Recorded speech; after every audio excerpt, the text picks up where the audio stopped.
Did you know Benny exhales, apparently? Or certainly releases gas.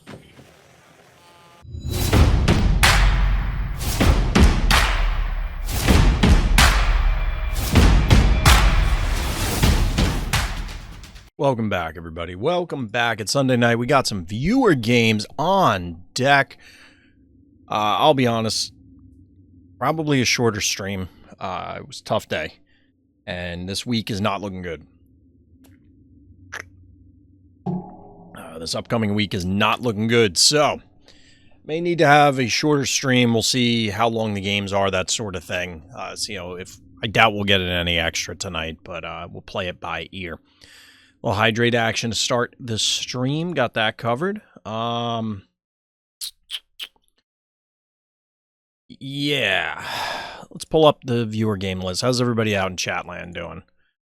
Hope the weekend was treating you well. Hope that your week is going to go better than mine, because I expect mine to be atrocious.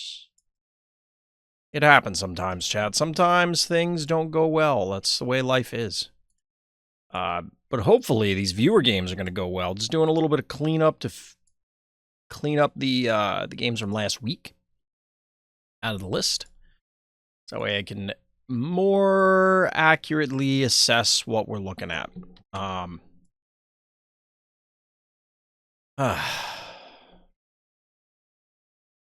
Yeah, we'll see, chat. People have been asking me off stream and on stream about other games that may or may not make it onto stream.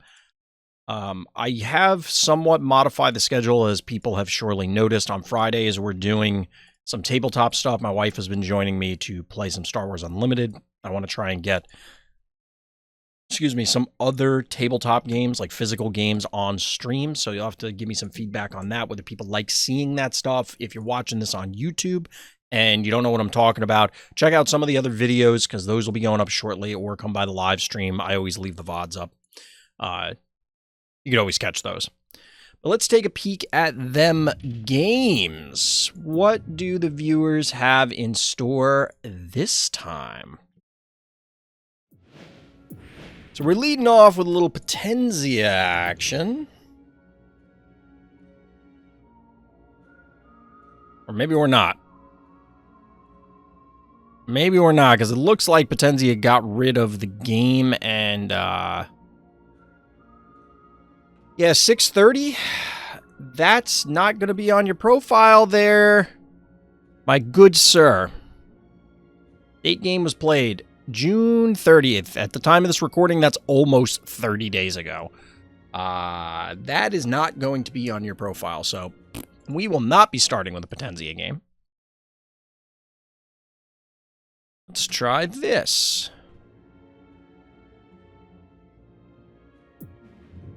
Oh, this ought to be good. This ought to be good. Oh, favorite your games! Dude, you got it. Okay, so. Wait, hold please. This person doesn't play that many games. This might not have fallen off their profile. Okay, so OperationX. I don't remember if we did one of your games before, but, well, you know what? I'll say this in-game, because otherwise they'll never pay attention to it. All right, leading it off with our hero here, OperationX. What are the notes? A mushroom is near. What's also should be near, but was not, is favorite your game. So we got lucky here that OperationX, this game didn't fall off their profile. I'm not really clear on how that didn't happen. That did happen to Potenza, so we can't watch their game. Because if you don't favorite your games, they will cycle out of your profile. Plus, it's also a pain in the balls to have to go hunting for it. So please favorite your games. Please. Please. Please. Favorite your games. I have no idea what the hell this opener is. It's the classic Maggie into Stairmaster. How could I possibly misunderstood? Bow mangles into erratic. Chat, in case you were wondering, or you were unclear, or unsure, or somehow confused, is a stress level like -4.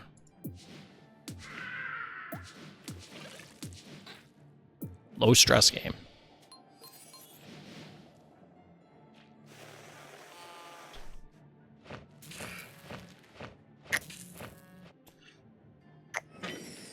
erratic into all those mechs. I mean, to be honest, early on, and on a map like this, I don't hate erratic even not into mechs because, yes, it's low stress level, so erratic is just a terror to begin with. But also, it's very easy for something like this to happen where your opponent's just clustered and the erratic puts in fucking work. So, like, I don't hate it. I don't hate it. At a bad guy.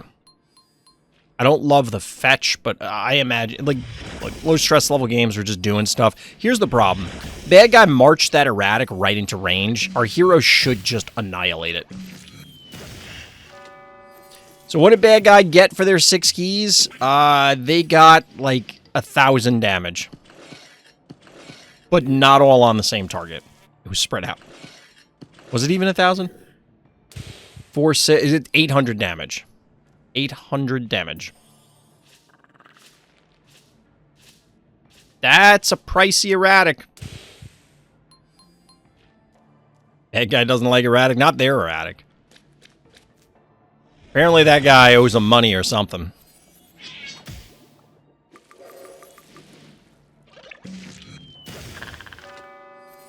Good heads-up play by our hero here, ensuring that the jar doesn't get pulled out of position.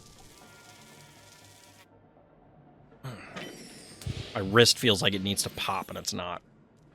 You ever have that feeling in your joints, Chad? Where it's like, you can feel like just enough pressure where it's like, oh, if I twist it, it's going to pop and it'll feel better. It's not happening. Very annoying. Alright, Fetch is going to tank. I imagine this is not going to end well for Fetch. By the way, our hero has 11 keys. Excuse me, 11 keys remaining. Despite this being a terrible day, I did have a good lunch. I had a brisket hamburger. Brisket cheeseburger. So it was like a cheeseburger, but with brisket on top. There's a barbecue place not far from us. We don't order it that often, and I mean, to be honest, it's expensive, that's why. And not because, like, that, I mean, that place probably, ordering a brisket hamburger is probably going to be expensive no matter where you get it from, but, like, my wife and I were talking, it's just goddamn expensive to order food now. Pop goes the jar, 446 damage. Leela's here because reasons. I don't know.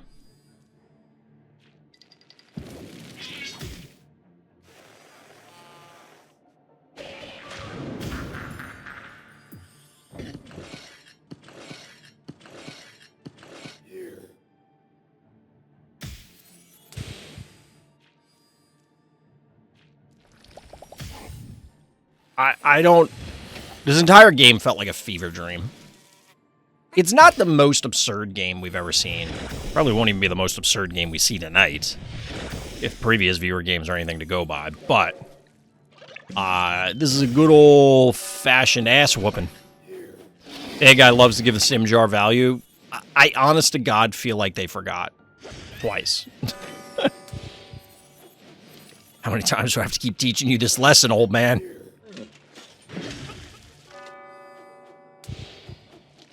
I think the biggest takeaway from this is that both players suffered through Eternal Monday, so kudos to them.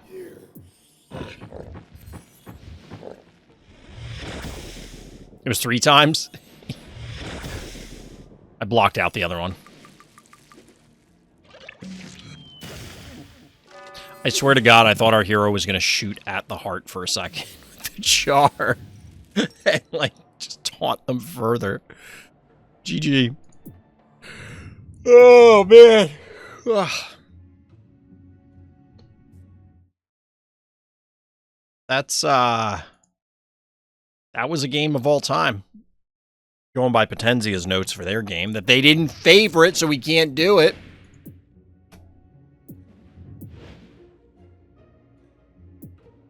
However, our new hero did follow protocol and did favorite their games. We were able to find it quickly and easily as we zone in here. Inoculus casually getting the MVP. I mean, yeah. It's like the least surprising thing in the history of things.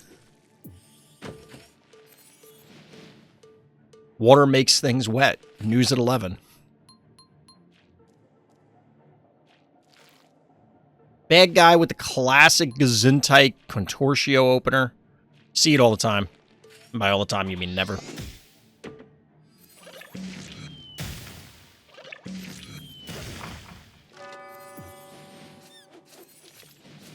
I didn't notice this. Like, what? I think counties is very low stress level. Oh, yeah. We're talking, like, the 5s of games at this stress level, probably. So I can completely understand bad guy just marching the Contortio up there to get disintegrated.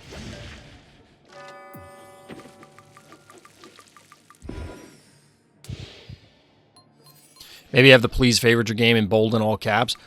Unless there is a way for me to physically prevent people from submitting a game without favoriting it, which obviously there is not, it doesn't matter what I do. Somebody will miss it. So, for example, when I used to run Fright Night through... The reason I wanted to run it through start.gg is start.gg had a way that for you to connect your Discord account to the site so that it knew that you joined the Discord. You don't have any idea how many... By the way, nice pick here. You have no idea how many people would message me and be like, well, I can't sign up. I'm like, well, are you in the Discord? And then they would go, well, I didn't know we had to do that. Not only was it in bold, not only was it in 5 places, it literally would error out and say, you did not join the Discord. That's why you can't join this event. People were still confused. Like, it doesn't matter. Well, primate number 9, I'm going to go out on a limb and say that's not a very good answer to Inoculus. Hashtag just saying.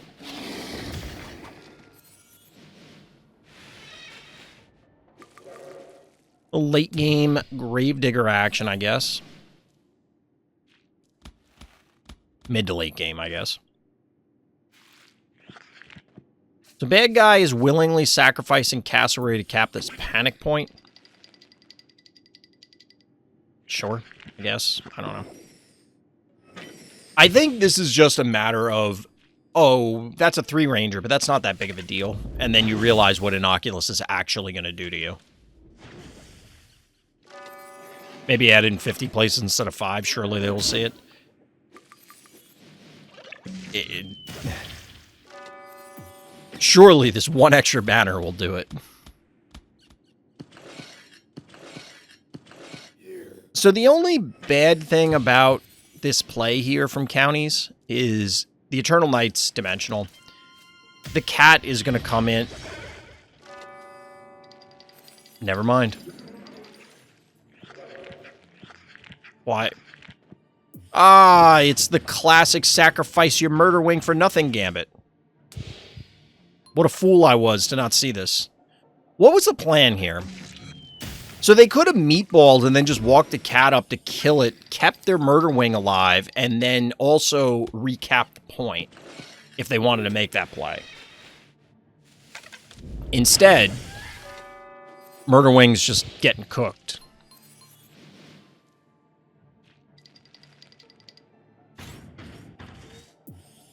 I don't know. Also, we're going to casually walk the Hevo into range. Okay, they backed it off. I was about to say, you're just going to let the jar implode your cat, and then Inoculus gets free pot shots on the Hevo.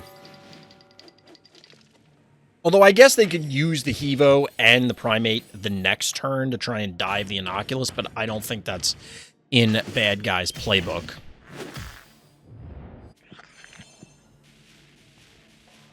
These are, in fact, some low-level stress games. And I have to repeat it, as always. We don't want to bash any of the players. We're not trying to do that. It's just call them like we see them.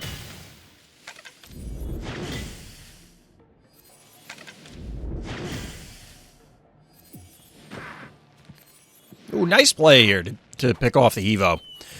0 keys, 0 keys. The writing has been on the wall for Bad Guy for several turns, but this is obviously the nail in the coffin here.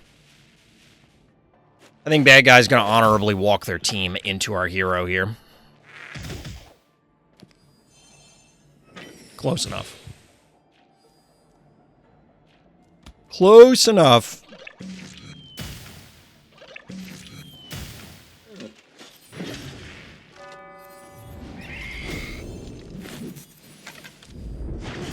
I'm telling you, every time I see Cassowary leap, all I can think of is the little, you know, the candy nerds. I know I brought this up before, but like, there's a candy called Nerds, and they have these little critters that are nerds, and that's what Cassowary looks like when it gets very rounded. Because like right now it has a very pointy beak and back of its head, but when it leaps, it gets kind of more rounded, squishy for a moment, and it looks like a nerd.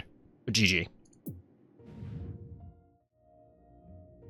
Just got to let everybody know, of course, that I am part of the content affiliate program. That means the Phobies team does, in fact, give me coffee for producing Phobies content, including not just these viewer games that we're looking at, but also putting on weekly tournaments for Phobies. That includes Monster of the Week, and there are prizes for those events just for showing up and playing. You can find out the details for that in my Discord. Link for that, of course, in the description, down by the like and subscribe button. But let's get back to the games. All right, let's see, chat.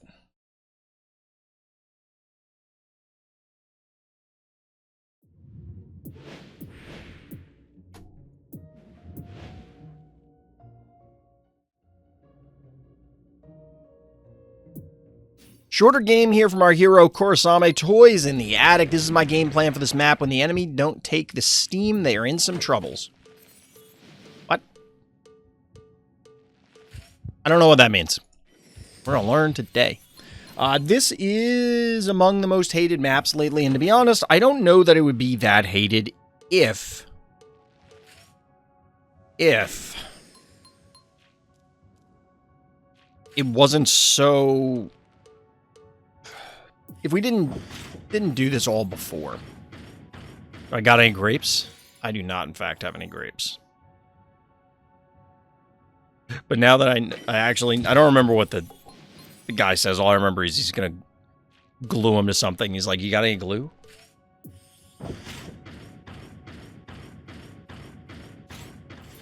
What a stim location. You didn't see this map before, Luffy? The stim is like the only thing that I can appreciate about this map, that it's not covering... What the hell? I guess by steam in the notes, our hero meant stem. And this is a thing. But yeah, this basically the only thing positive I have to say about this map, and I said as much in the initial map breakdown, is that the stem does not cover the center panic point, so we don't end up in the same little hydrate action. Stenlin, welcome.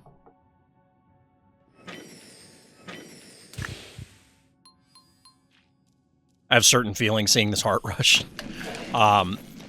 The stim not covering the center panic point is like the only positive about this map, because it means that your opponent can't, you know, like you don't get into stalemates like you do on Eternal Monday or something.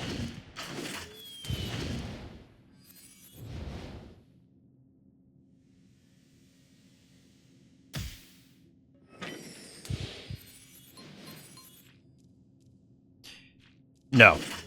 How about that?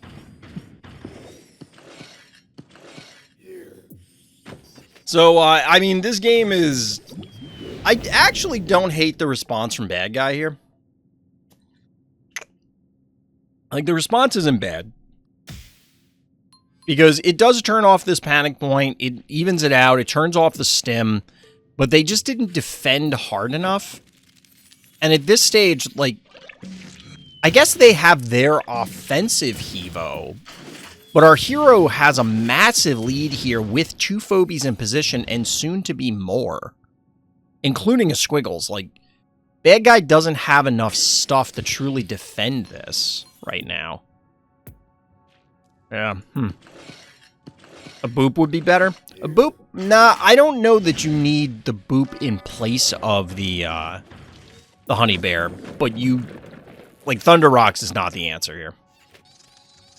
Thunder Rocks is not the answer. You need... Like, a Finnegan here wouldn't be bad. And then maybe, like...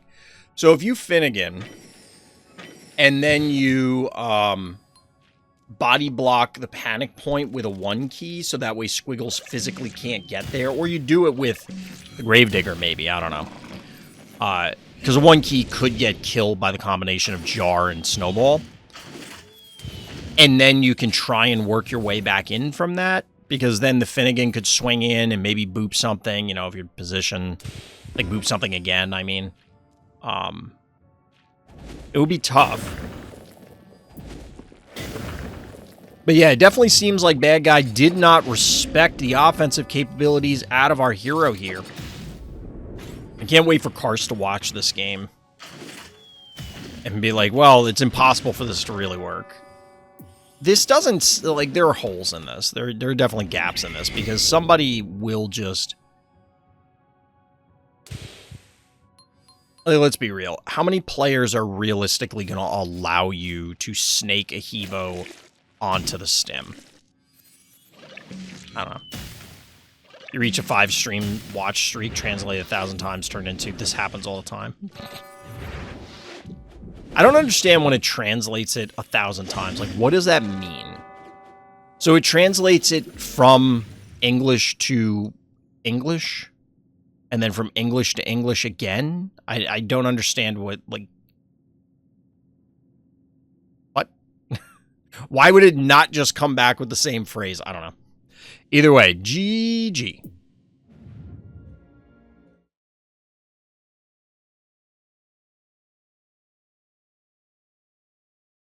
I got a ping in Discord chat. What is this?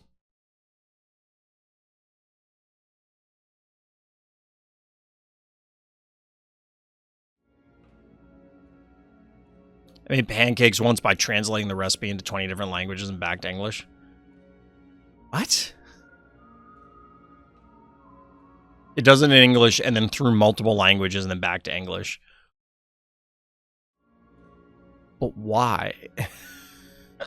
Like, why would you do that?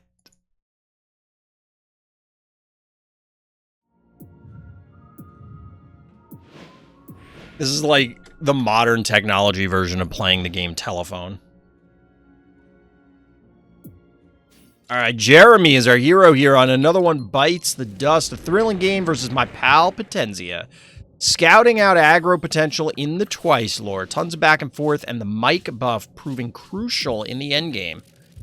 Also, Skibbity Sabian? I don't know what brain rot shit you're talking about, but, like, that doesn't even make sense. I would assume pancakes are the same in every language. Are they, though? Are they, though? Are flapjacks the same in every language?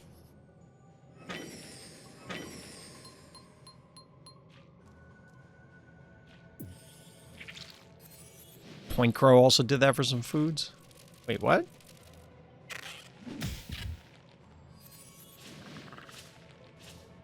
Alright, so we do get the mic here. Little sock ass in action. Very mirrored openers initially, and we're diverging on turn 2. Who could have seen that? Could have seen that coming. Can't wait for the Skibbity Toilet movie going to be lit. I can't believe that's actually going to be a thing. Like, is that... I was actually thinking about that after somebody said that it was. I'm like, is this a troll? Because it definitely seems like... like, if it's a troll, it's actually pretty well done, because... it would 100% be something Michael Bay would do. Just for the shits and giggles. Like, if there's enough money in it, he would do it. It doesn't exist, so it is a troll. That's probably better for the overall mental ecosystem for humanity, but...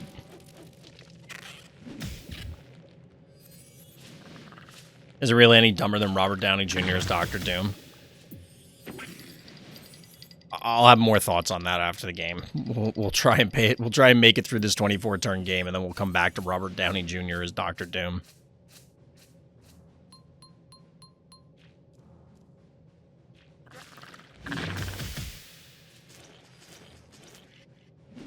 So this is an interesting 1-key exchange.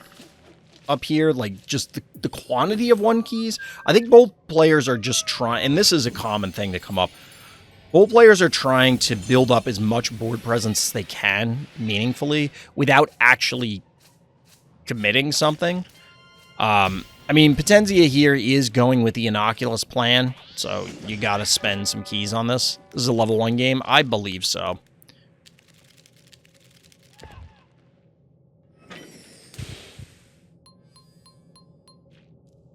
I'm fairly certain it is. 350 damage on AWOL sounds like a level 1. Yeah, 350 damage from Tooth Fairy also seems level 1.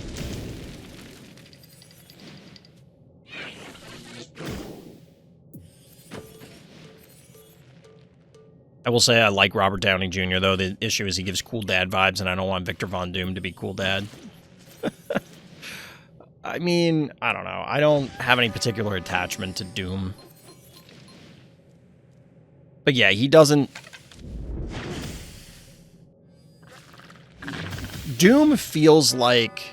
I don't know, I said we were going to talk about it after the game, but... To me, Dr. Doom feels more almost like a Thor bad guy. Like, you know how Thor would classically speak in the comics where it would sound like Shakespearean English, and then they would actually have the type font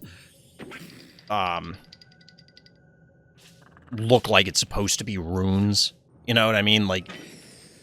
a lot of these and thous and, like, not speaking in everyday vernacular. Doom is supposed to sound like that because he's high on his own supply, right? Except he is actually that powerful to, like he can because he'll just whoop everybody's ass. That's the way I understand Doom without, like, knowing much about Doom. My issue is... maybe... ooh, Alistor!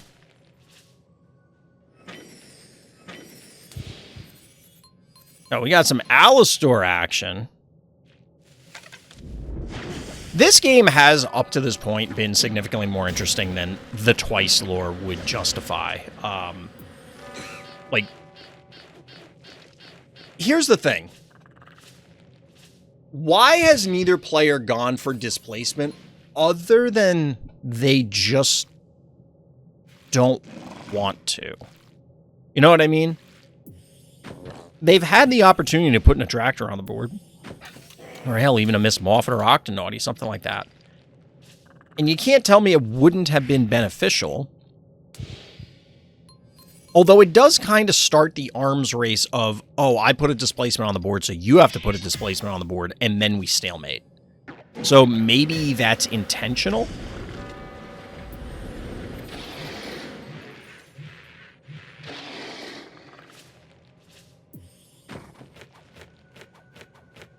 I don't hate the Noxious here.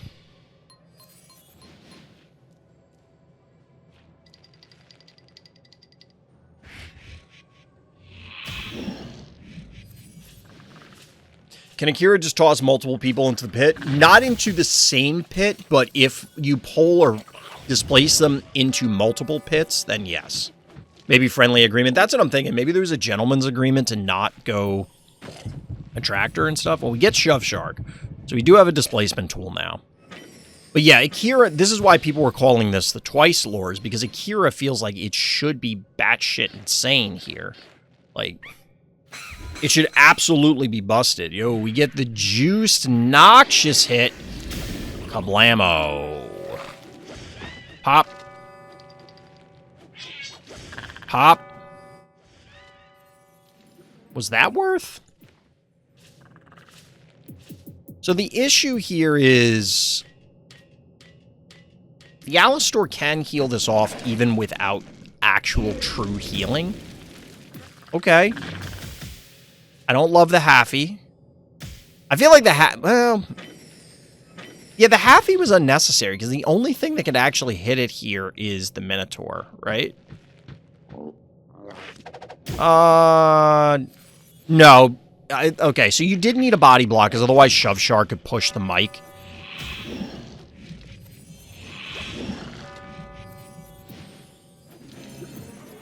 Sabian zooming. That's a 5-0 panic point advantage, by the way. No, more than that. 6-1, so 5-0. I was correct the first time.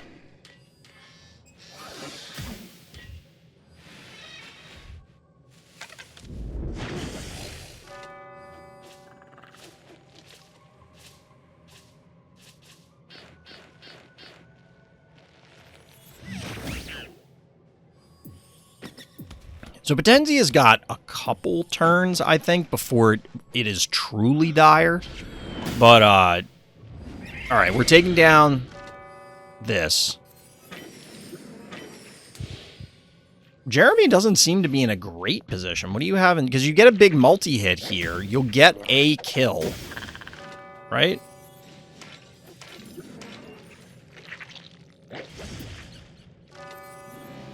Both players are out of keys, though. That's 1,400 damage a turn. Holy crap.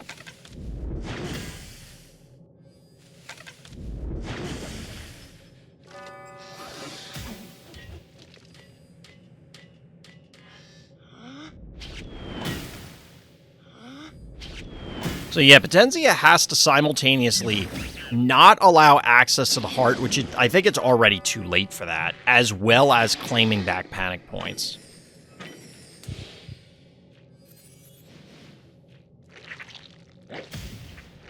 Through replay, Sabian looks like a 3-mover? Why do you say that? See, like, the game is now over, because you'll never kill the Sabian fast enough.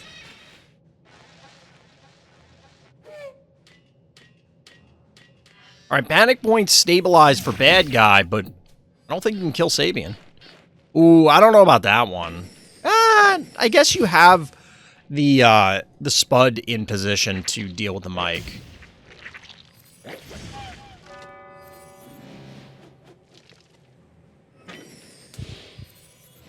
The bait into retreat.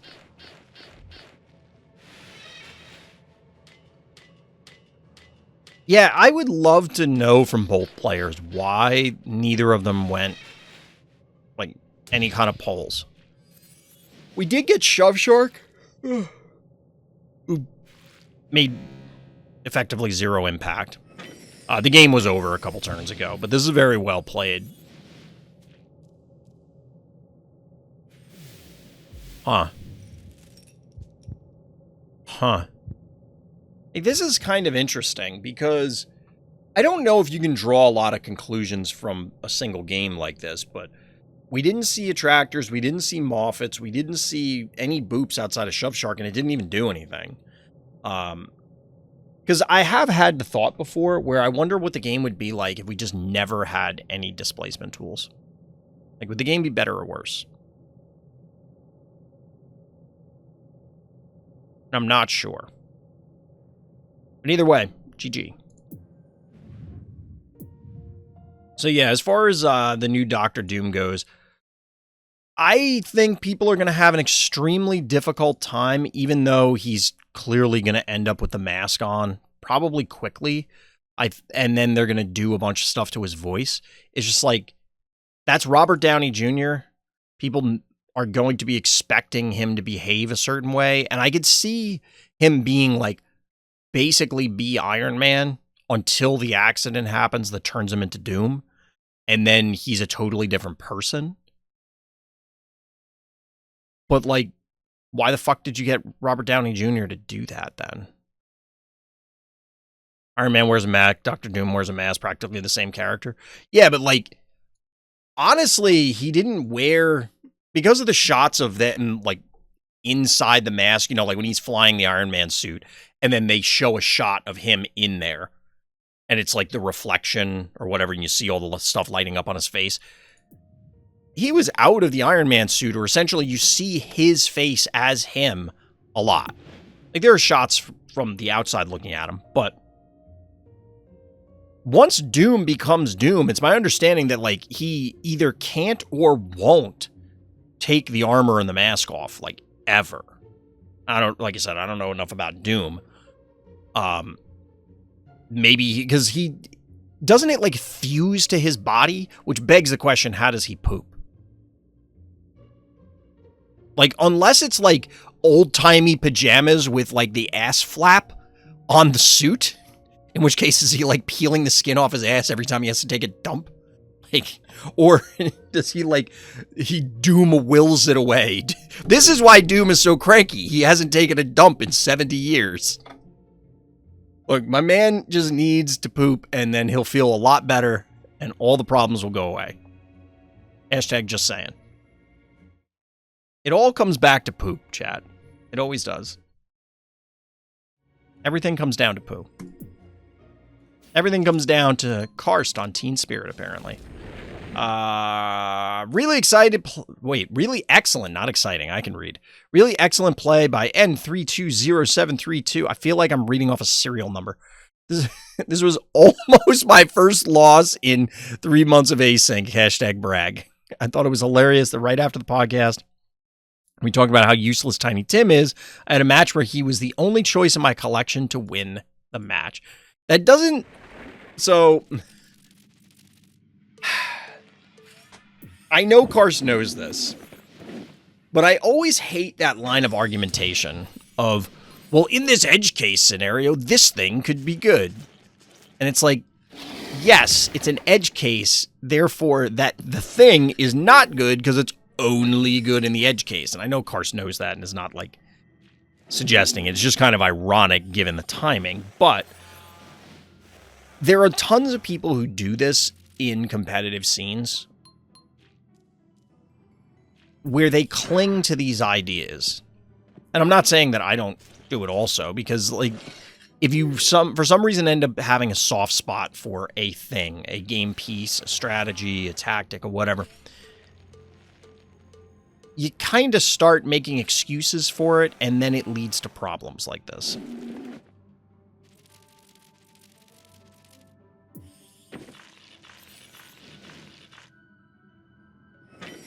The creep is interesting. I guess that's going gravedigger hunting. The unbearable in general is very interesting on this map. It definitely is kind of, you know, like, as compared to the klepto, it's kind of serving the same role. It's guarding those 2 panic points. You know, this is an old RCO and Big House game plan, so I get it. Ooh, cupcake, all right. Have I seen the brownie pans that have the design on them that make every piece an S? The S design that makes every piece an edge piece. Those have been around for years, I think. So yes, I have seen them. I don't like brownies, so. I don't like chocolate. Alright, we're going for the poison here on Klepto. I don't know if this is a try and, like, bait the cupcake, because bad guy should absolutely not cupcake this.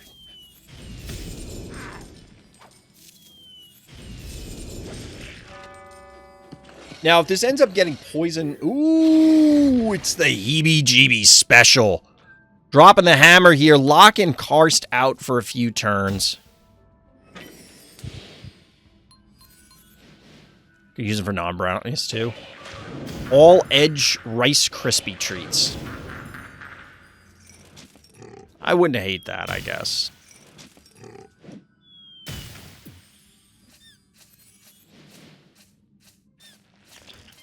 I don't really care about it being an edge piece, though. I just don't love it when it's super sticky. Which I understand the concept inherently is going to be sticky, but I don't like sticky stuff. Alright, so Sockassin actually connects. Sockassin is a favorite of Karst. This Gravedigger will probably perish to the poison.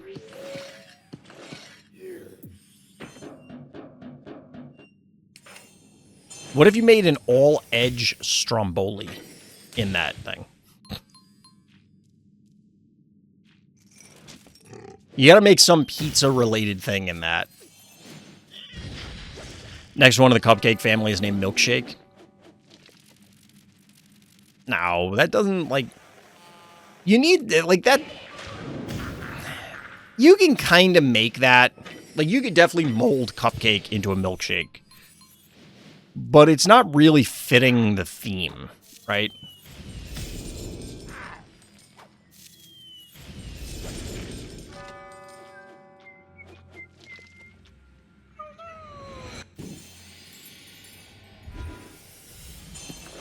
This is bold. Wait, do you not kill this?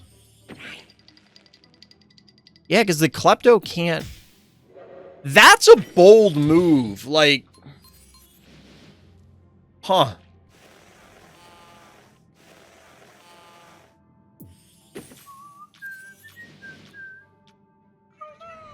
I get wanting to get value out of the Gravedigger. Because it's obviously not... Yeah, it's dead right now. Which is the correct thing to do, because otherwise it could go in and get another attack. But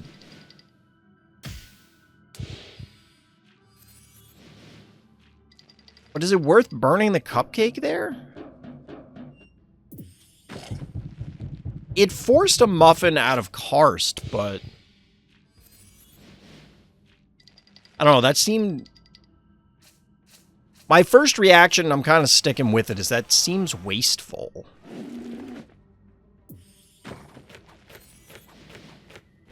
You just end up down 2 keys, not counting the loss of the Gravedigger, but that was because of the sock acid and the other exchanges, so, like, it's a little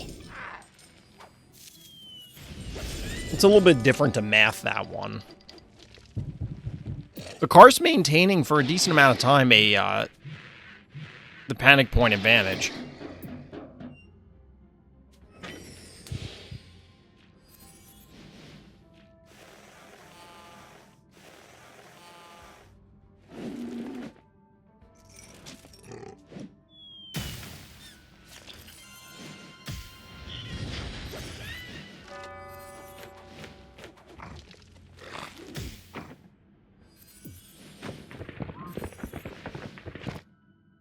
So, according to Karst in the notes,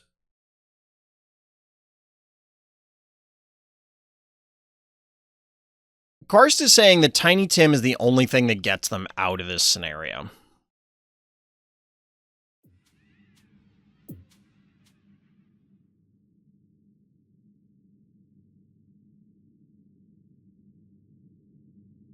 Which I can kind of see, because the Unbearable's going to die.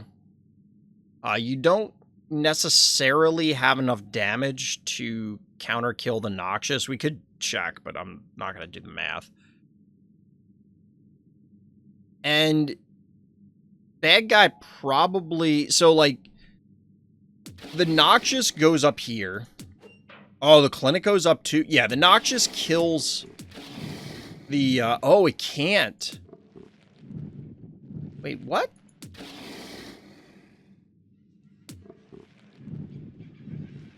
Huh.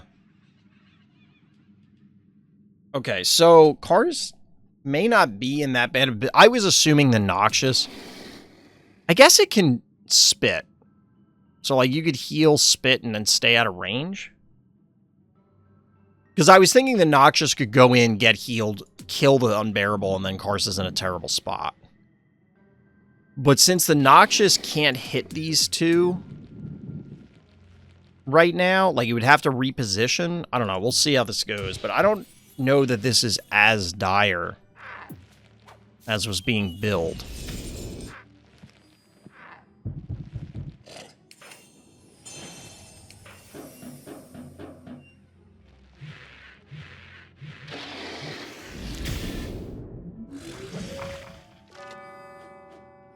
So the way I'm looking at this is, what if Tiny Tim was Klepto? Because in order for a phobie to be, like, this is the position for it. This is what, it has to be this phobie for me to win the game.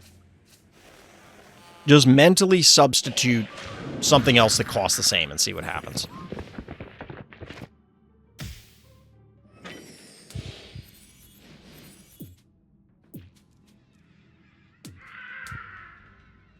So while you can make this push, if this were Klepto, would you not have been better off?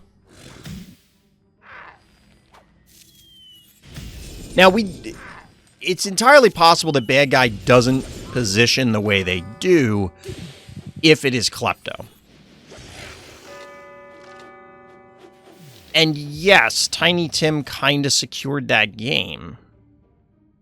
Because there was no way that bad guy was going to have the damage to kill both that and Bo Mangles on that turn. And even if they could body block, the retaliation efforts would have just cleared a path eventually. But could you not have just gone, like I said, Klepto? And done effectively the same thing? I don't know. Either way, GG.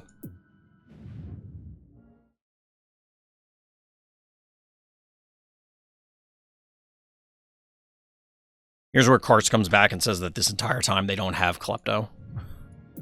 Or something like that. Which would be funny.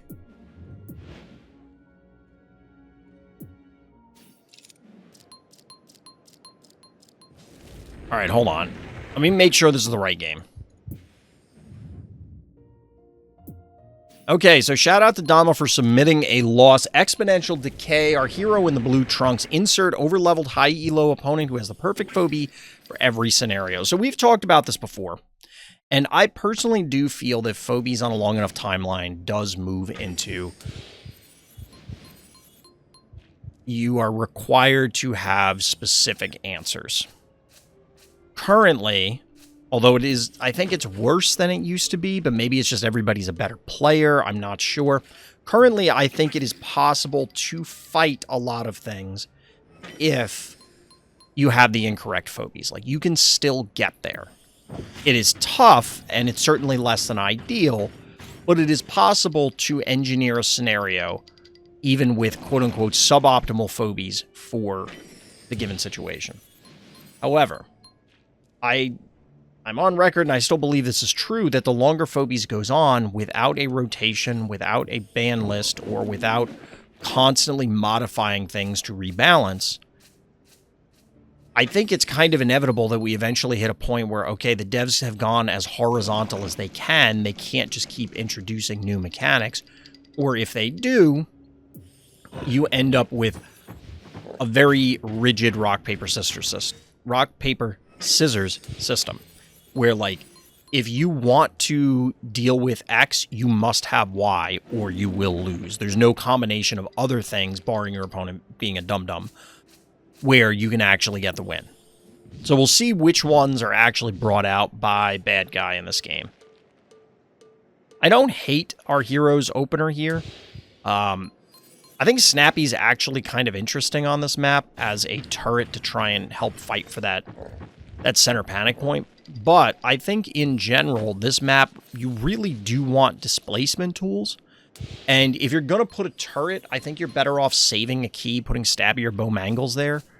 Or I guess now Benny. Benny actually is pretty interesting here because I think this might be a position, if you're going to use Benny to just, okay, I'm going to kill the thing that they put on the center and then possibly push up at some point, threaten an attack. Benny seems way more difficult to kill in this scenario because your opponent has to extend so far. All right, we get the early... Well, I guess it's not early, but you get a brony out of our hero.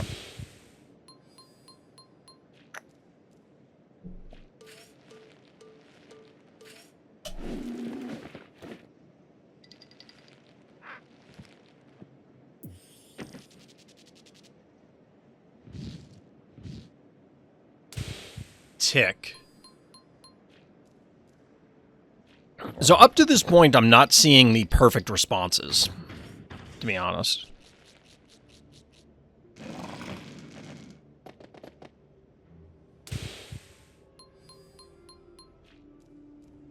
I like the aggressive positioning. I mean, right now, bad guy's entire team gets bodied by Brony.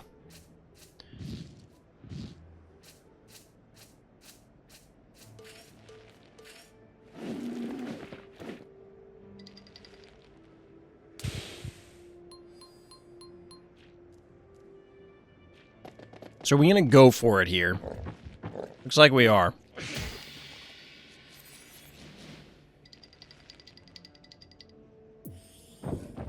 It's kind of interesting that we don't have a 3-range Resurrect. I don't know if that would be healthy, to be honest. All right, so we power off a decent portion of bad guys' team. I mean, 2 of them are 1 key, so turning off 3 damage dealers matters. Although Tick can still disease, so there is that. I don't really get the high 5. 1, 2, 3, 4, 5, 6, 7. Bad guy is maxed out.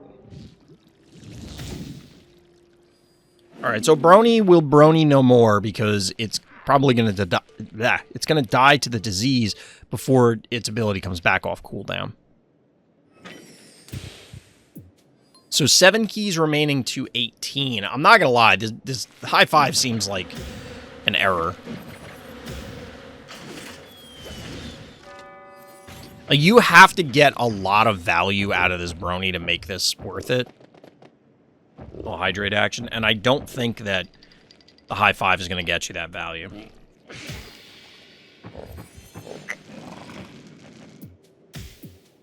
Could you not have killed this? Oof. That's brutal. Being unable to kill that murder wing.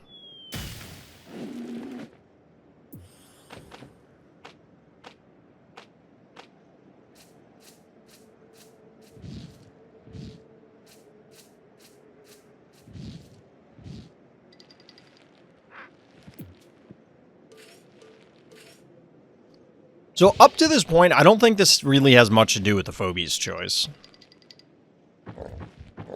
At least not out of bad guy. Like, they did have responses. You went Hevo, they had Ray Chargels. It's like, okay. You have high 5, they have sheep. But I think the loss here is you have 15 keys invested in Phobies that are going to do nothing. 7 of which in Brony, which is, okay, you Brony, but now it's diseased, and as a result, you didn't get a ton of value. And then 8 and high 5, who's probably just going to get booped and die at some point.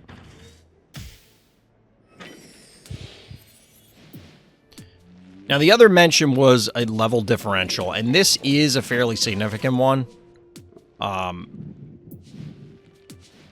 It's somewhere between 3 and 5 across the board.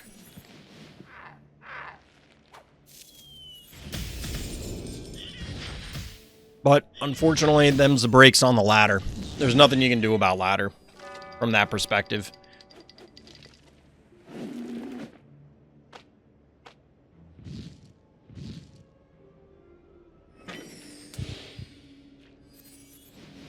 So here's something that, as we're watching this game play out, I will comment on that I think people miss.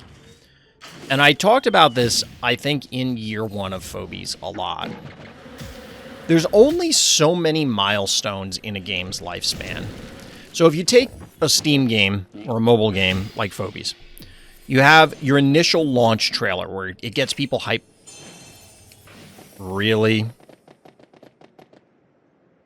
I don't know about that one. You have your initial launch trailer. Then you have any kind of like early alpha that you may include the community in on. Then you have betas, open betas, closed betas, that sort of thing. Then you have actual launch. And then you have the content launches. So for us, it's the various updates like the anniversary, the summer update, the Halloween one, that sort of thing. These are the big onboarding points for new players, because that's when you typically have things worth talking about, aside from the game itself. Because obviously, if people weren't interested in the game on its own, hey, look at this cool new thing we have.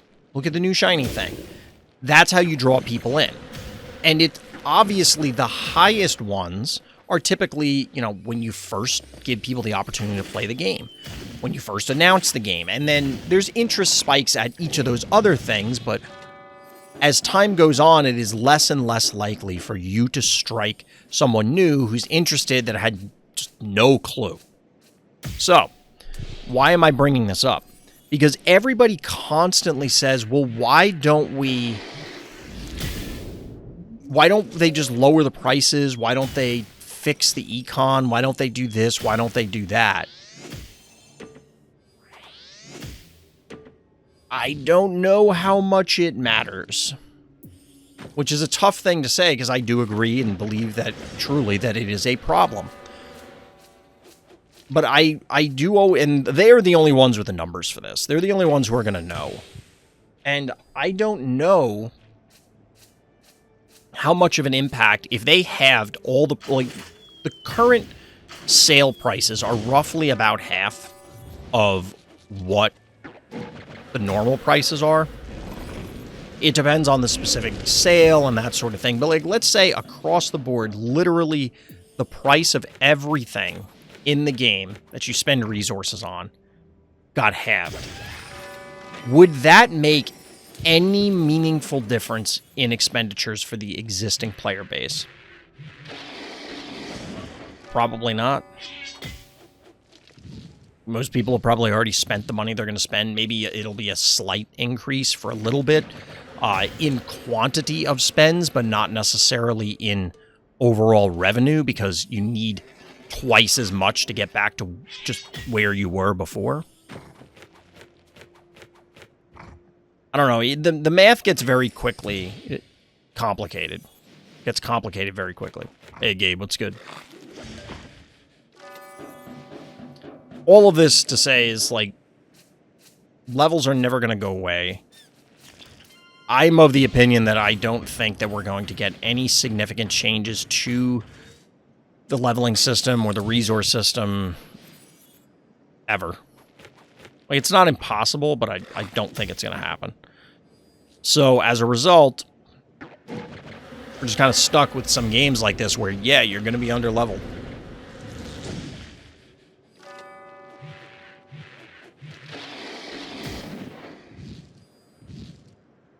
Panic points briefly in favor of our hero, but not quite enough at this stage.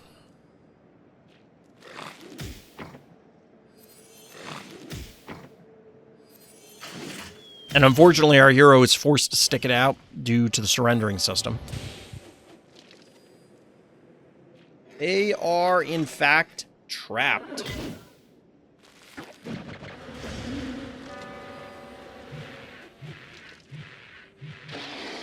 The bad guy didn't need to do this. This was pointless. They could have ended the game this turn. Probably.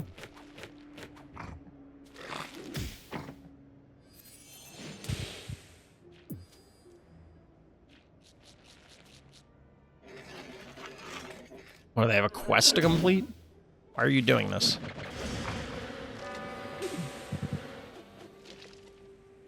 I don't know why that was necessary, but GG. Yeah, the additional levels, of course, suck. I don't think there was anything about counter phobies there, necessarily. I mean, them being over-leveled, so, like, the Ray into Hevo, obviously electricals are supposed to be the counterplay to Max. Okay, yeah, sure. But it was more about them out-leveling you, realistically. And, like I said, you had 15 keys that did precisely nothing. Like, the Brony and the High Five did nothing. Especially the High Five. I don't know what the purpose of the High Five was, but either way, GG.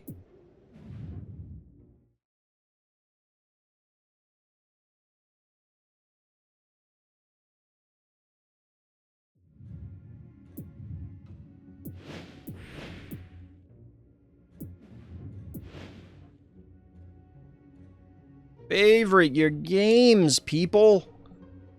Why do you do this? The game's not on your profile. Elnuck. Womp womp. Part of me does... A funny Rocket Man moment. No, Luffy's going to be very upset, but... Sucks to suck. It's not on your profile anymore. Because you didn't favorite your games. Part of me wants to put it in the rules that, like, if you don't favorite your game, I'm not doing it.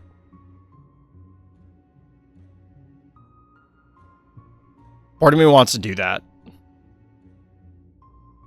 It doesn't happen a lot anymore. It used to happen a lot more. But what are you going to do? Also, some people, especially newer people, like I think Elnuck is new, they probably assume that I'm doing these much faster than I am.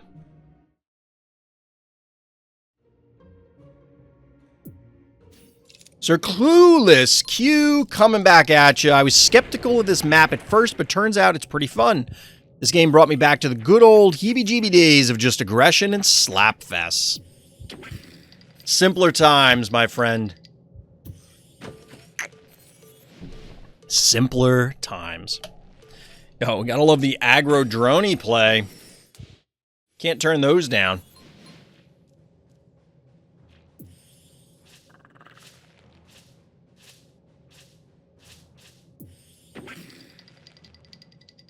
I don't know what people do when they paint toys, chat, but, like, the paint is chipping on a lot of these.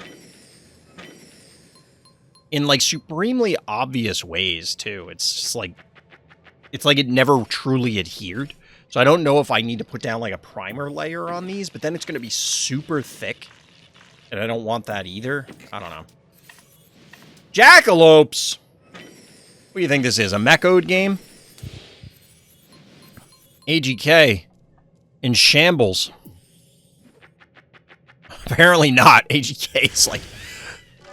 Fuck that razor mouth in particular.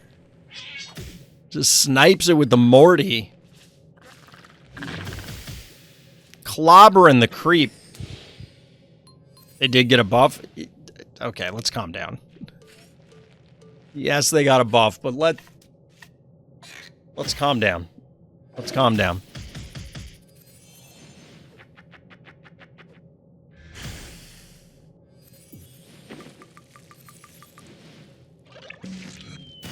I can see where the slapfest comes in here. Getting the poison going down on Tooth Fairy is kind of interesting. By the way, the K9000 is trapped, sort of. It's probably going to get freed by the Tooth Fairy, but...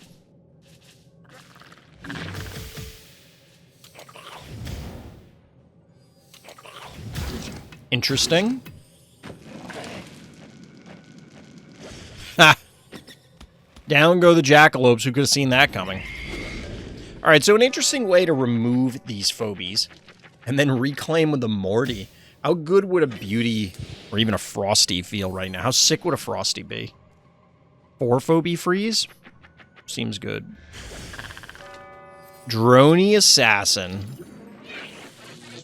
Showing off to, would you say that the higher key cost phobies are the younger brothers or the big brothers? Because it feels natural to call them the big brothers because they're larger. But they also come out later, which would mean that they are younger? You picking up what I'm putting down? Wait, what? No! I mean, it still dies, but that's really funny. I mean, that's just a mistake by sirclueless, I think. It probably ends up being a Droney for Morty trade. And Morty probably has gotten net positive value. Not by a lot, but probably got some.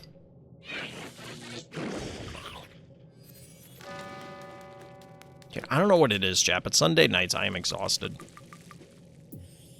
I'm so tired on Sunday nights.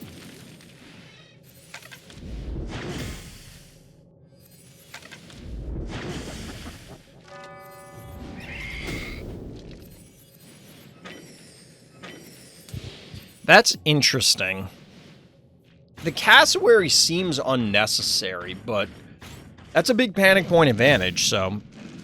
What level is the jackalope? 19. Jackalope's all grown up.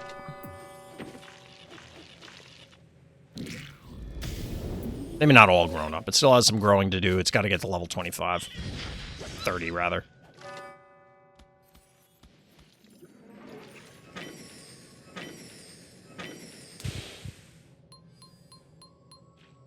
Yours are close to that? Really? I don't even know what mine are at level-wise. I haven't leveled them up in a while. I mean, I was leveling stuff up last night during the pack opening, but that's it. Pop. Snowball going down. Our hero having... This game is a mess. Like... Things are all over the place. Interestingly enough, once again... You saw this earlier in the, whoever was playing against Potenzium. And, let's see. The Jeremy game. It was Jeremy versus Potenzia, and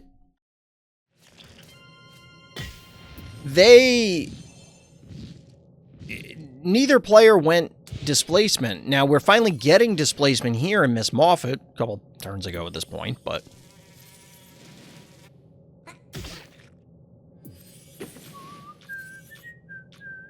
Muffin, huh? Okay. Yo, Gesundheit? Gesundheit Maggie, the classic.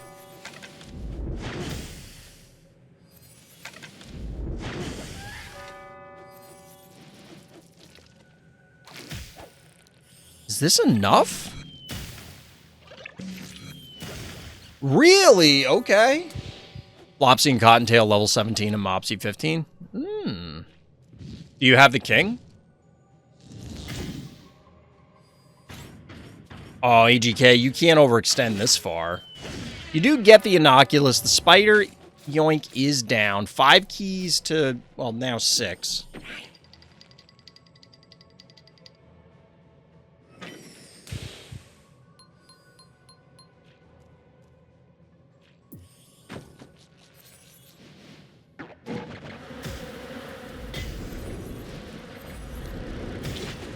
I mean, the Ray at least is definitely dead.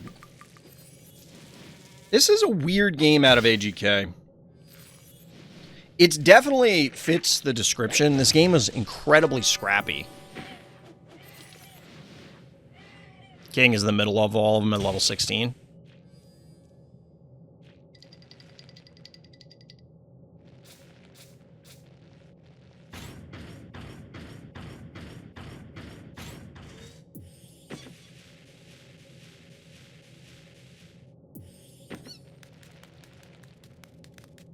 Very late stabby. Alright, so the biggest thing for me here, aside from the weirdness of the mid-game, is like everything was super scrappy, right?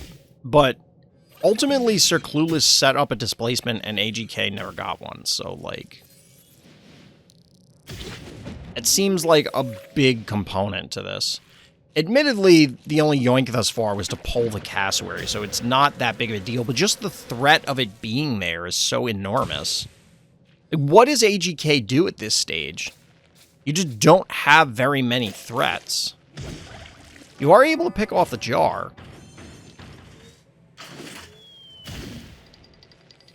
Is this Ginseng dead?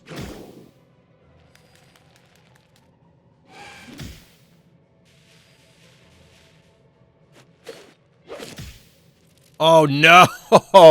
It lives! It lives!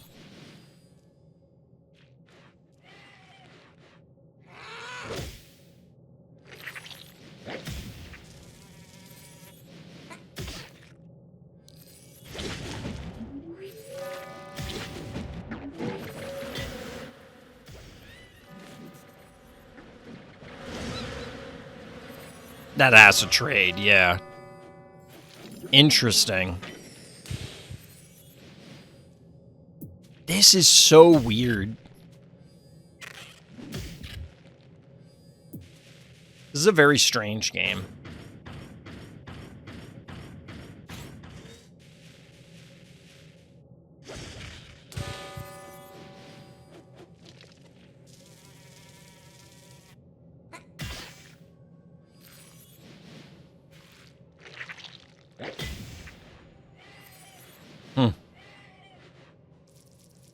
I mean, as mentioned, our hero does have a fairly significant advantage due to the type of phobies they have. Yeah, AGK can't really commit to this.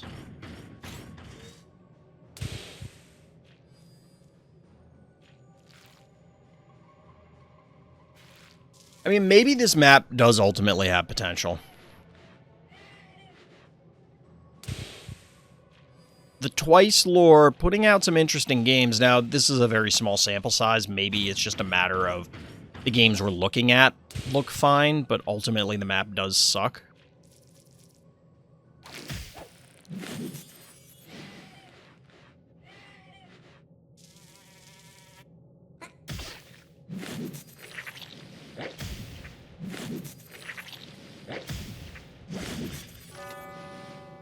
Notably, we saw microscopic matter in the other game on this map, and then Gesundheit matter here. That's kind of weird. That's kind of weird. But GG, either way. Well played. Alright, chat. I'm going to put a game on, take a quick break, get some more water, and then we'll finish up the last few games that we got. One of these on. Alright, I'll be right back, chat. Don't go away. Pinapple coming at you. Dark Sarcasm, a comeback game that shows what happens when somebody doesn't play around Blondie. Been seeing a lot of Blondie coming into prominence. Shout out to Shove Shark. Alliteration aside, what card games am I currently playing? Star Wars Unlimited, at least in real life. Digitally, I'm not playing anything. I would like to. I generally prefer playing digital games to real-life ones. Have I ever played Smash Up? I think once.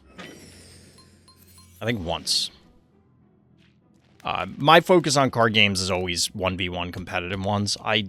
So I posted this in Discord because I typically don't like card games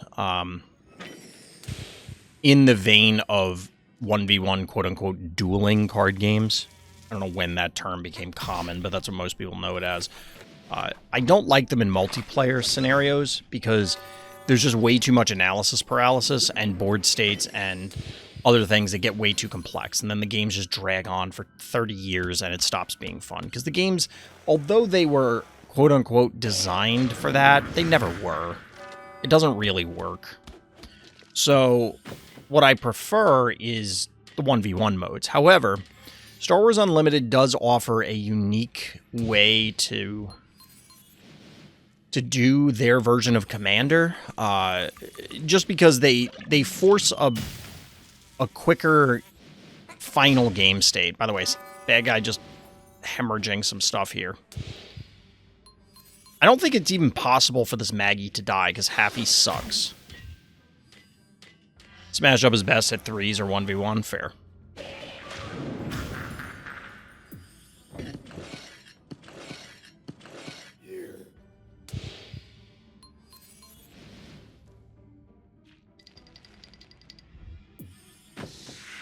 And there's the Blondie. I mean, to this point, our hero feels like they're winning, so I'm not sure where the comeback comes in here, but we'll see.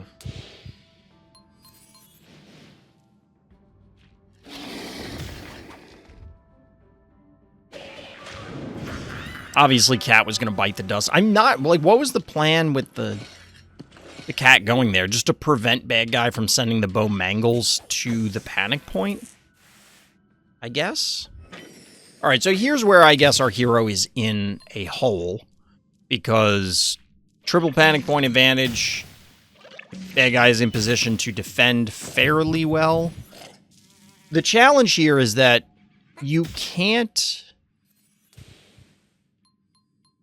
I guess neither player... Yeah, our hero couldn't really advance on that turn, so bad guy does have time in order to retreat this bow. I don't know what the purpose of the Maggie going in was. Unless our hero was thinking that it was a deterrent / distraction to, like, not have something dive the Blondie?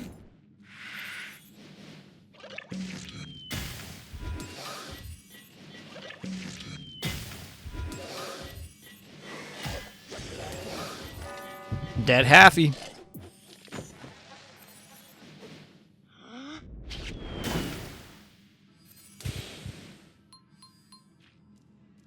This is a lot of pressure on our hero's heart, though. 6 keys to 6 keys, 4 phobies out for each player.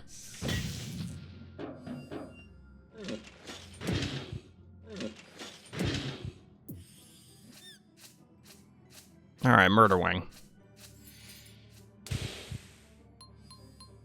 Chat, I don't have something to use as an intro clip yet. Maybe the last couple games will give me something, but if not, pretend I said a funny thing here.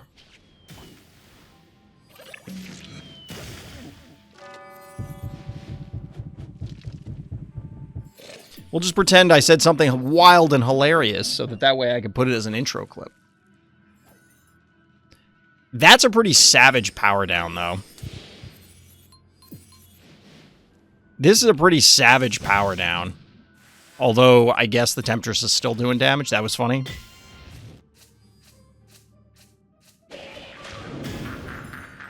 Wow.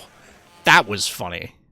There's an episode of Scrubs where JD's girlfriend at the time, he found it, like, super grating because she never actually laughed. She would always just say, well, that's so funny. Like, somebody would make a joke, and she would never, like, she would literally never laugh. She would just go, that's so funny. And the entire running gag of the episode is that she would never laugh. I miss that show. It was a good show. I haven't watched it in a while. My wife and I were watching it. Like, we must have watched it. We'd watch it all the way through to the end and then start over again. We must have done that, like, 9 or 12 times in a row. Because it would take, you know, a course of months to get through all the episodes, because we'd only do a couple a night, if that.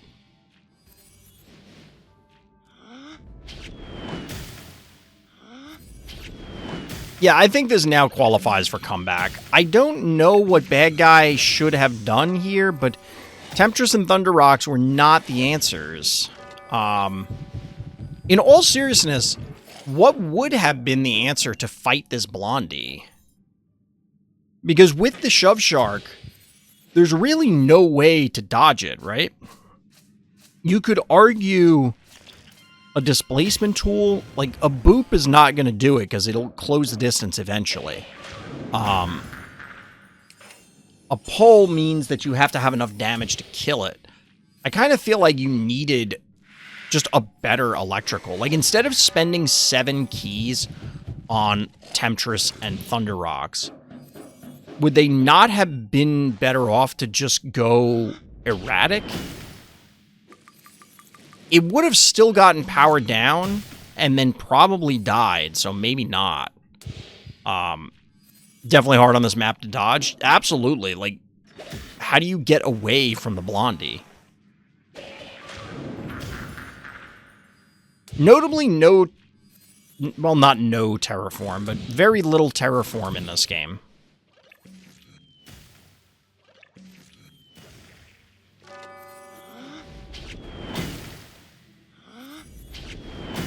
I mean, I guess step 1 would be position such that your opponent can't Blondie literally your entire goddamn team. But that might be easier said than done.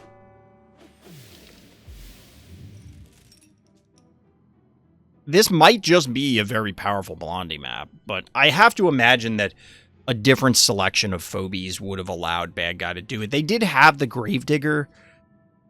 Like, maybe they set up a heebie-jeebie special and lock the Blondie out until they can poke it to death or something. Like, poke at it with Jar or whatever, bring it into range. That probably is too slow.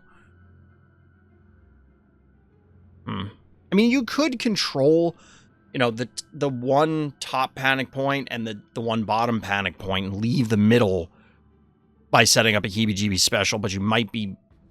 that probably wouldn't work. This is one I'd have to put more thought into, but it's definitely interesting. Shove Shark definitely changed a lot of things value, 100%. The thing is and I've said this before, I'm confident that the devs, I mean, they anticipated a lot of this stuff, but they expected and probably wanted this to happen. The Blondies of the world to get better, the Cerberus of the world to get better. But what we saw last week with the Shadow Force push for poke and then retreat with 3 Rangers, not what they're looking for.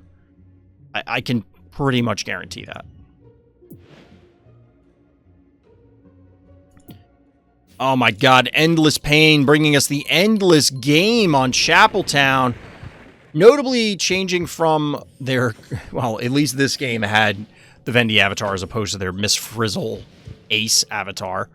Yo, check out Benny in all his glory. Look at, I love it. Look at him on his tippy toes. He's so dainty. Chaotic at the start, but grinding to a halt at the end. You can skip those turns if you want. All right, we'll see when we get there. I think a lot of people do like... You haven't seen this map? This was in the first patch rotation. Oh, look at Benny.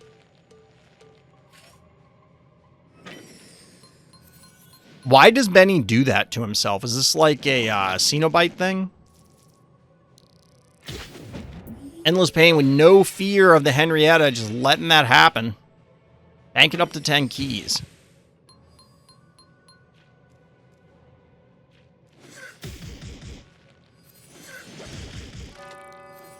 So the only problem I have with some Phobies animations, and Benny seems to be in this category, it is so fast that, like, now admittedly that was against a Phobie that was right next to it.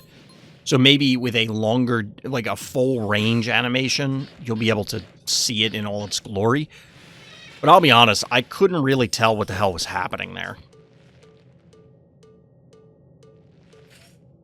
Which sucks because, you know, the animations are always really cool.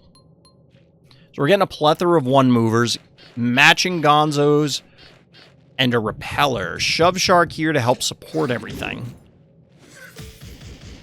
Okay, you can see it a little bit better here. That's very weird.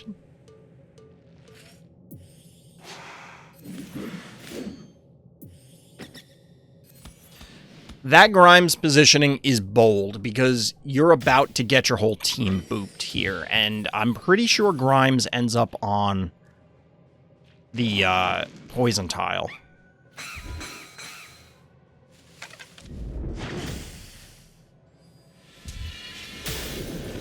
Yep.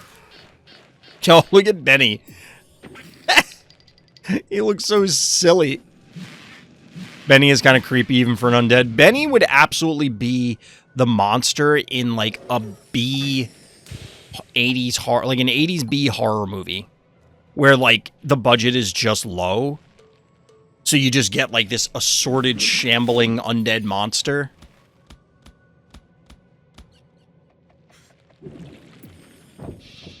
Flesh crawler, let's go.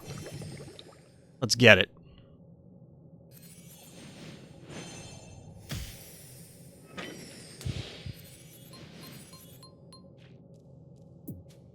So Benny is what? Scored 2 kills? Technically, they're both 1 keys, so he's still got to get another one before he's positive. I get the sense Endless Pain is just going to send this flesh crawler in onto the poison. Probably not anymore. The goal would have been to connect with the repeller, I think. If that were to happen.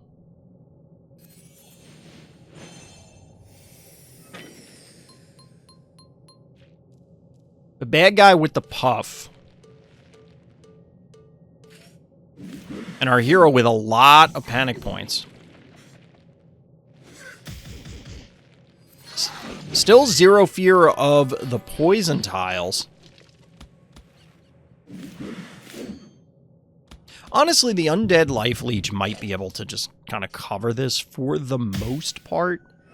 But I think you do have to be a little more aggressive to really make it happen. That being said, Benny's still clinging to unlife. Did you know Benny exhales, apparently?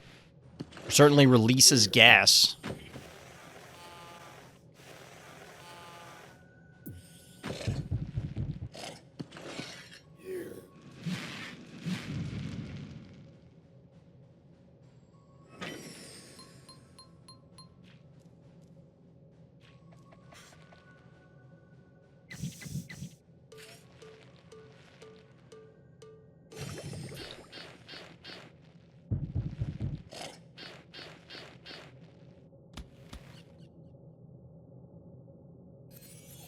Alright, 15 keys to 11 remaining. There is a Blom set up here that could have been gonzoed. It looks like bad guy doesn't want it. To be honest, it probably would have been okay. Because you cook the Benny, you cook the Shove Shark. Then you can move up and boop the Grimes back. Which would then also displace the cassowary, meaning that the puff is relatively safe. Actually, no, you wouldn't have gotten the cassowary. You would have got Grimes and Benny. Dude, this Benny is just wreaking havoc. How frustrating must this be for bad guy that, like, this Benny has been clinging to life for however many turns and just won't die? This is like a half health.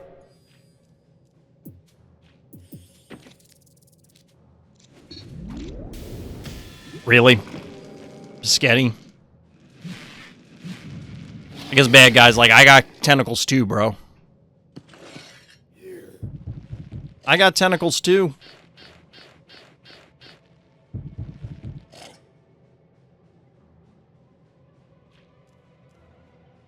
What is Benny doing when he, like, leans back and rotates his limbs in a weird way? Like, what?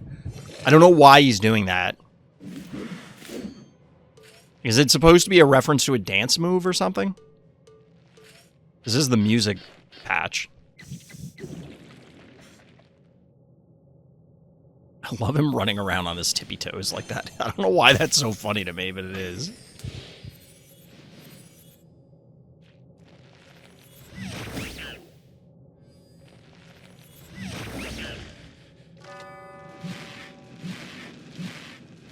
This puff has done nothing. Also, our hero has a 10-key advantage in the bank. And to be honest, they could probably continue to pressure bad guy. Like, you could take some positive trades here and then just reload. Kind of thing. Twinkle Toes just taking over the bottom panic point. 1, 2, 3, 4, 5, 7. Bad guy's maxed out, by the way. 7 keys get invested into Blasto.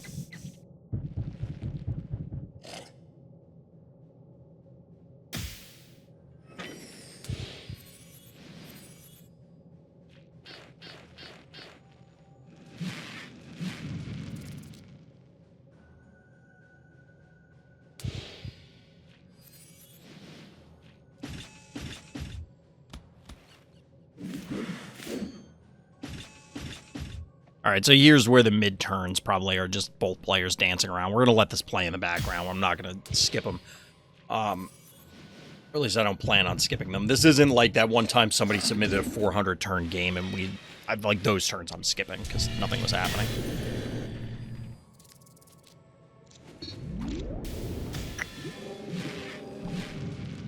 Now, I will say, like, I was not a huge fan of Benny because I was expecting it. In my head, ooh, that's a decent bomb. So in my head, the issue I had with Benny was I was picturing small maps where it just felt like Benny is going to be, like, turrets are exposed, and the only reason that they don't die today is because, so your stabbies and your bow mangles, they don't die today because your opponent doesn't want to go after them. That's a good boop, by the way. Solid boop to snipe the repeller there. Good heads-up play. Like, your opponent doesn't want to go after those turrets because you're going to be able to punish them because of how much effort they have to put in. On smaller maps with only 1,200 health, like, it's not uncommon to poke a bow mangles or a stabby with a jar or an incidental snowball hit. Like, you take an aggressive panic point, your opponent moves up their turret, you fireball and run away. You know, like, you get a few hits in. That puts Benny at, like, sub 1,000 health, which should not be difficult to eliminate, and then just send in a 1 key. Here, obviously he's tanked a lot of damage. He's looking pretty solid. Like, I don't hate the Benny here. Is it better than Bow Mangles would have been? I don't know. Counter bomb.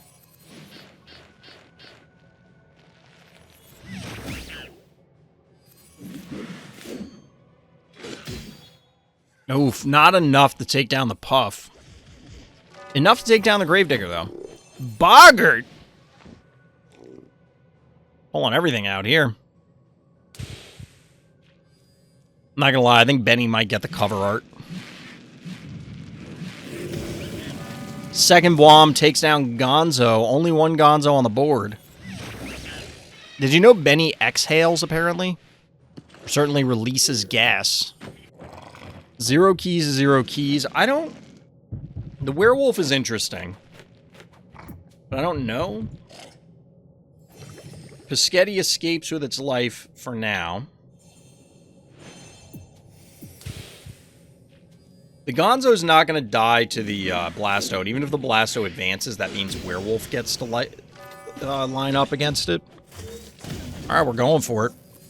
That being said, the Grimes is live, so... Although it's beat to crap.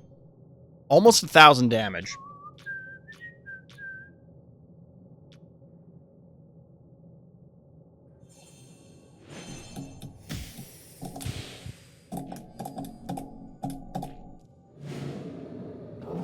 Is the Werewolf going to dive?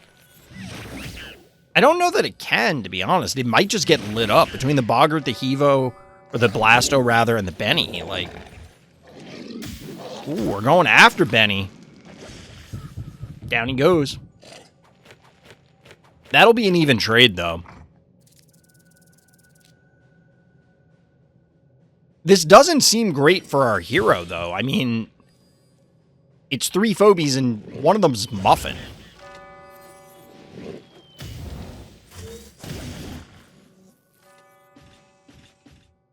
I thought we were going for the Blom play. Honestly, I would have been interested to... So, like, I don't know why position the Blasto there unless it's to body block the Paschetti from getting a disease. Which I get.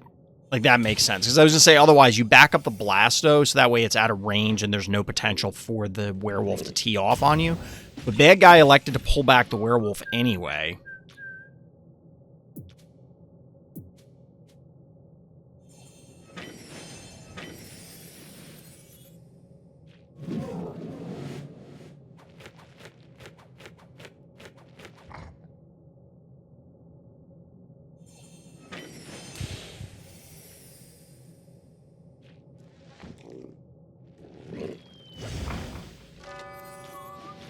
Yeah, panic point advantage.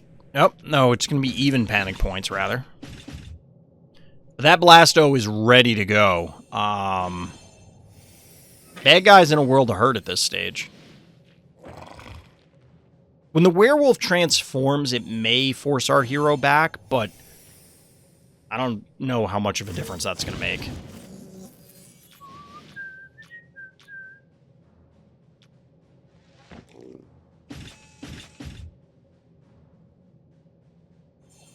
I think Boggart should have been up 1 space, maybe. No, I guess that, again, I think that was avoiding the disease. So there was a Shove Shark, a move plus Shove Shark play to get the Paschetti to connect with the Boggart. But then you might have been able to just light up their team. I don't know if the disease is going to kill the Boggart fast enough. And it looks like you don't care about that at this stage anyway.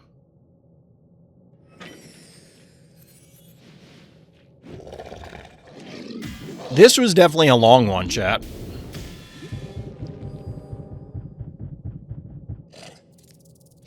Bad Guy looking to race. Can they? I mean... I guess it's not impossible.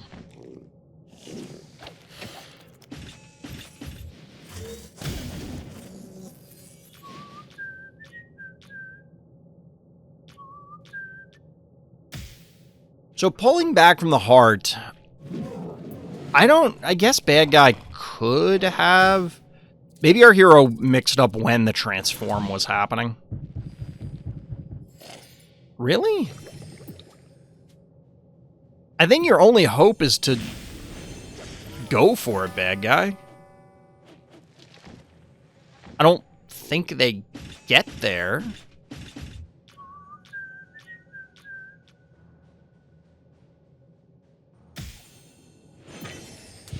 It's only a 325 damage disease off of that Paschetti. There were some very strange positionings from Bad Guy. Like, I kind of get some of them, and even out of our hero, too, where some of them feel somewhat suboptimal.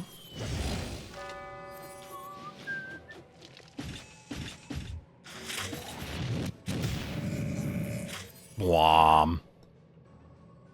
Somehow, no risk to your own heart.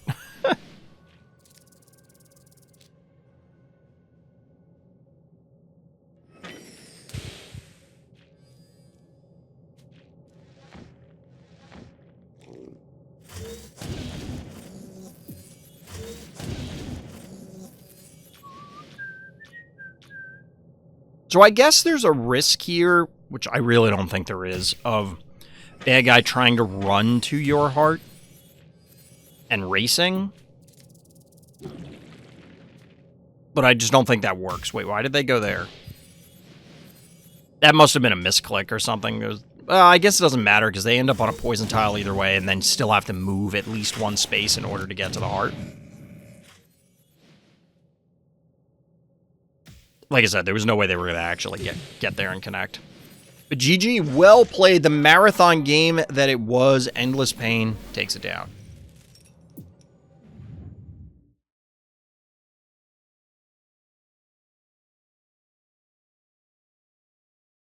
Two, 3, 4, 5, 6, 7, 8, 9. Oh, we got one more. Uno mas, chat. We had so many bombed games because people didn't favorite them. All right, last game of the night. We got Bronze Elf on Dearly Departed. Not 50 turns like the previous one. A fun game of push and pulls. Let's see what we got.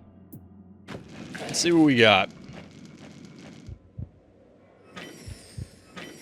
Chad, I really wish the devs would just let us have custom map pools. Like, just give us every map available in frenemies at all times.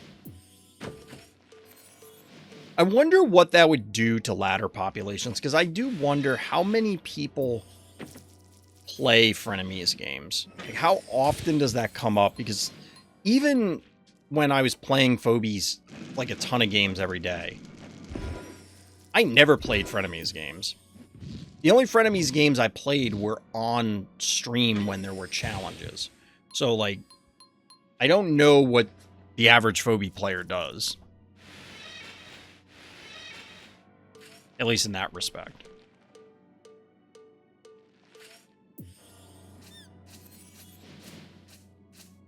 Bad guy with fairly aggressive positioning with the snowball across the top. I'm not really sure what the plan was there. I mean, I guess the snowball could attack the heart a little bit, but... It's a big fireball hit off the stem, I will say that. The aggressive positioning with the Inoculus is a little weird out of our hero. It's only weird because, you know, like, you obviously have to retreat here, right? Like, you're not going to plow through the Quagmire and the Ray this turn. And on top of that, you don't have a Gravedigger or anything to try and allow you for different... Wait, really?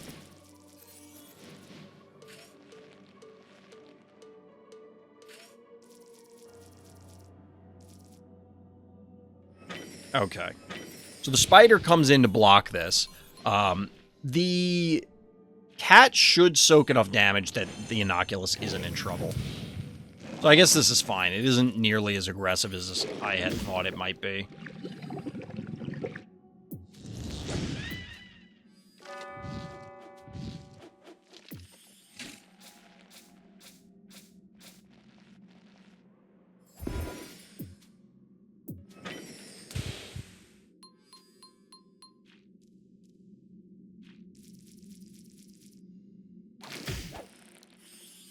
Uh-oh. Bad guy made a boo-boo. That's a dead Ray, and that's kind of a big deal. Aside, you know, tempo loss, 5 keys, all that stuff, but it's an important asset to try and threaten this Inoculus. And there's just no real retaliation even on this board. It's like, okay, I kill the Henrietta. Who cares? That's kind of a freebie handed to our hero here, so... You take those. Can't turn those down.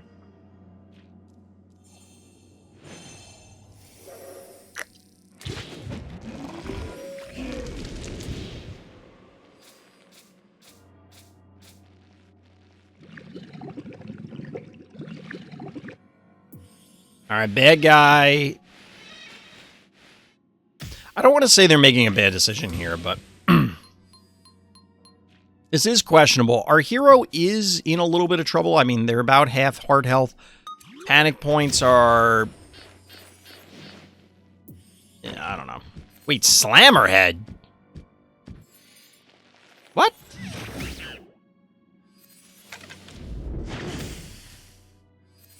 That's a decision that can be made. trapping the Quagmire, sort of. It is poisoned by... Wait, what did it get poisoned by? Was it the Henrietta or was it... Yeah, it's the Henrietta. I was going to say if it got poisoned by the Miss Moffat, like, that's a significant poison, but it's only Henrietta. Slammerhead, huh?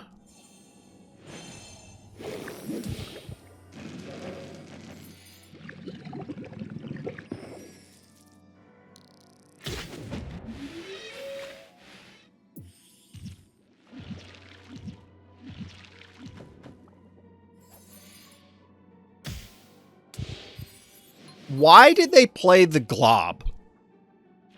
You have a Moffat and you have a Slammerhead on the board. Like, that makes no sense.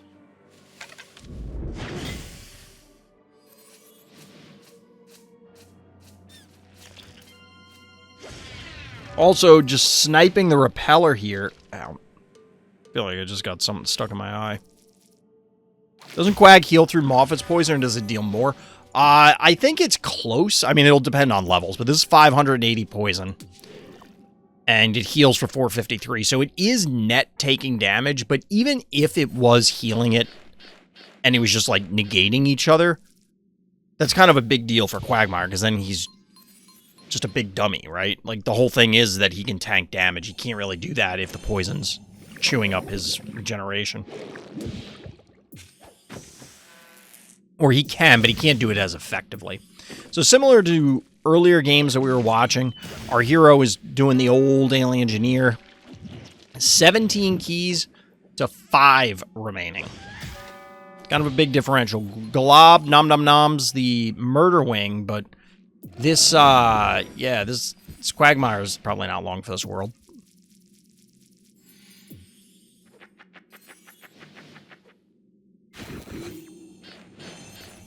Metabot, huh?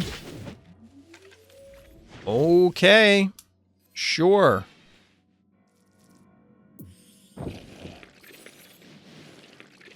More displacement tools, making that Glob feel very silly. Also, chat, I think I kind of want to add a Temptress counter to the overlay of how many times we see Temptress and how many times it wins. Because, I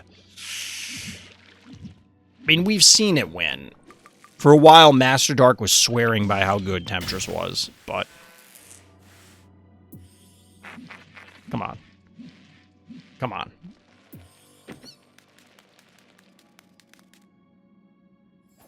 Gargles. Because reasons.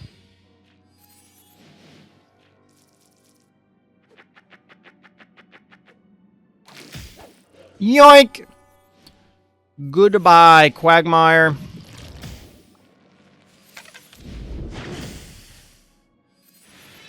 This is actually hilarious.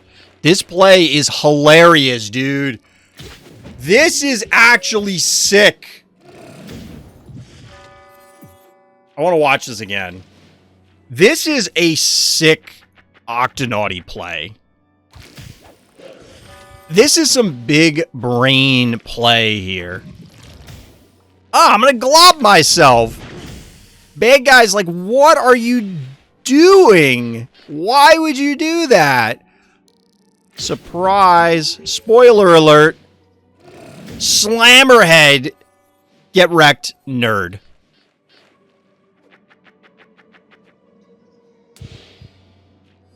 Just get wrecked, nerd.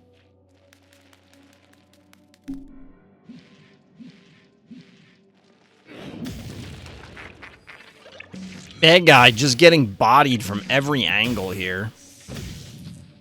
I'll be honest, I don't think I've ever seen that before. Somebody yoinks the glob onto themselves to then boop it off like that. That's actually pretty sick. Credit where credit is due.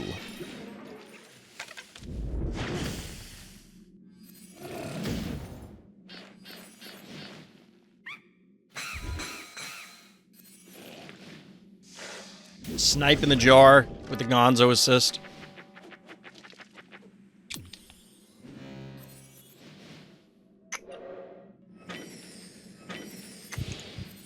Sabian making another appearance.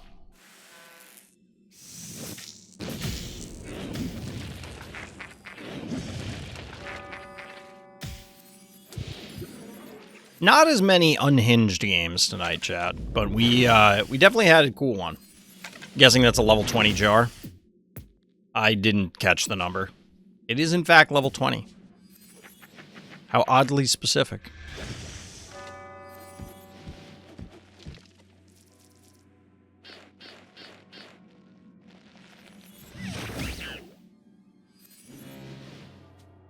Sabian with the final kill. GG. Well played. Not bad, Bronze. Not bad.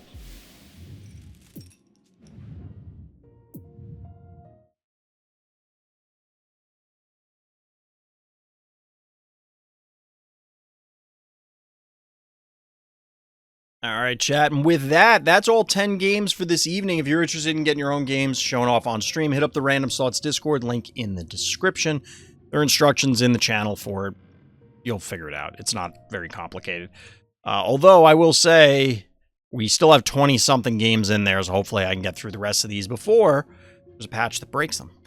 But that's going to do it for tonight. I need to rest. We'll be back tomorrow. We got some variety action. We'll see where we're playing. But as always, everybody, thank you for listening. Thank you for watching, and tune in next time for more Random Slots.